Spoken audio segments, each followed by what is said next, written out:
Activity आहे ती bilateral activity आहे. ती दोनही हातांनी करायची आपल्याला. अँटी क्लॉकवाईज फिरव. आपण दोन सर्कल घेतले सेम आकाराचे आणि त्या गॅपमधून आपल्याला आपले बोटं फिरवायचे. सुरुवातीला 10 वेळेस तुम्ही क्लॉकवाईज फिरवा, अँटी क्लॉकवाईज. आता 10 वेळेस अँटी क्लॉकवाईज फिरवा. ही जी ॲक्टिव्हिटी आहे ती हँड अँड आय जे कोऑर्डिनेशन आहे ती इम्प्रूव्ह करण्यासाठी ह्या बेस्ट ॲक्टिव्हिटी आहे.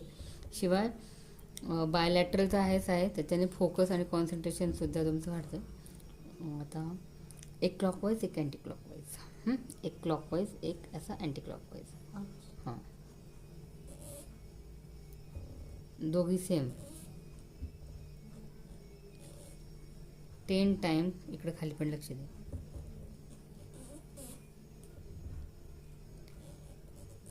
कॉन्सन्ट्रेशनसाठी खूप छान ॲक्टिव्हिटी आहे. मुलांकडनं दिवसातून एकदा तरी करून घ्या.